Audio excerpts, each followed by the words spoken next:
നിയമസഭാ തെരഞ്ഞെടുപ്പ് അടുത്തപ്പോൾ സംസ്ഥാന സർക്കാരിന് പെട്ടെന്ന് ബോധോദയം. ആശ്വാസകിരണം സാമൂഹിക സുരക്ഷാ പദ്ധതിയിൽ 2018 മുതൽ പൊടി പിടിച്ചു കിടക്കുന്ന അപേക്ഷകൾ അടിയന്തരമായി പരിഗണിക്കാൻ തീരുമാനം. ചില വിഭാഗങ്ങൾക്ക് മസ്റ്ററിംഗ് പോലും ഇല്ലാതെ അപേക്ഷകൾ തീർപ്പാക്കി ധനസഹായം അനുവദിക്കാൻ സാമൂഹിക നീതി വകുപ്പ് സ്പെഷ്യൽ സെക്രട്ടറി കീഴുദ്യോഗസ്ഥർക്ക് നിർദ്ദേശം നൽകി. മാനസിക ശാരീരിക വെല്ലുവിളികൾ നേരിടുന്ന കിടപ്പ് രോഗികളെയും ഗുരുതര രോഗങ്ങൾ ഉള്ളവരെയും പരിചരിക്കുന്നവർക്ക് പ്രതിമാസം 600 രൂപ ധനസഹായം നൽകുന്നതാണ് ആശ്വാസകിരണം പദ്ധതി. രോഗികളെ പരിചരിക്കുന്നവർക്ക് അവരുടെ ഉപജീവനത്തിനായി തൊഴിൽ ചെയ്യാൻ സാധിക്കാത്ത സാഹചര്യം കണക്കിലെടുത്ത് കേരള സാമൂഹ്യ സുരക്ഷാ മിഷൻ വഴിയാണ് പദ്ധതി നടപ്പാക്കുന്നത്.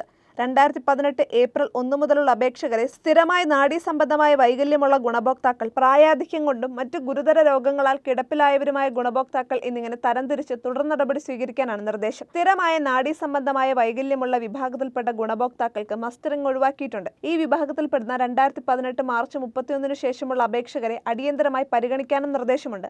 രണ്ടാമത്തെ വിഭാഗത്തിൽപ്പെടുന്നവരിൽ നിന്നുള്ള ഓരോ അപേക്ഷകളും പ്രത്യേകമായി പരിഗണിച്ച് സൂക്ഷ്മ പരിശോധന നടത്തിയ ശേഷം സഹായം അനുവദിക്കണമെന്നും സാമൂഹിക നീതി വകുപ്പ് സ്പെഷ്യൽ സെക്രട്ടറി നിർദ്ദേശം നൽകിയിട്ടുണ്ട്. മുൻപ് ധനസഹായം അനുവദിക്കാൻ ലൈഫ് സർട്ടിഫിക്കറ്റ് ഹാജരാക്കണമെന്നതടക്കമുള്ള നിബന്ധനകൾ അധികൃതർ മുന്നോട്ട് വെച്ചിരുന്നു. സർക്കാരിന്റെ സാമ്പത്തിക ബുദ്ധിമുട്ട് കാരണമാണ് 2018 മുതലുള്ള അപേക്ഷകൾ ഇതുവരെ പരിഗണിക്കാതിരുന്നതെന്നാണ് സാമൂഹിക നീതി വകുപ്പ് അധികൃതർ നൽകുന്ന സൂചന. ഓണം പോലുള്ള വിശേഷാവസരങ്ങളിൽ മാത്രം കുറച്ചുപേർക്ക് സർക്കാർ തുക നൽകിയിരുന്നു. അതിനിടെ കോടതി, ലീഗൽ സർവീസ് അതോറിറ്റി, മനുഷ്യാവകാശ കമ്മീഷൻ എന്നിവരെ സമീപിച്ചതിന്റെ അടിസ്ഥാനത്തിലും ചിലർക്ക് സഹായധനം നൽകി. അത്യാവശ്യമല്ലാത്ത പല കാര്യങ്ങൾക്കും സർക്കാർ കോടികൾ ചെലവഴിക്കുന്നതിനിടെയാണ് ആശ്വാസകിരണം പദ്ധതിയിലെ പാവം ഗുണഭോക്താക്കളെ മറന്നുപോയത്. ഒടുവിൽ സാമ്പത്തികാവസ്ഥ മോശമായി തുടരുന്നതിനിടയിൽ തന്നെയാണ് ഭരണകാലാവധി അവസാനിക്കാൻ മാസങ്ങൾ മാത്രം അവശേഷിക്കെ പഴയ അപേക്ഷകൾ പെട്ടെന്ന് പൊടിതട്ടിയെടുക്കുന്നത്.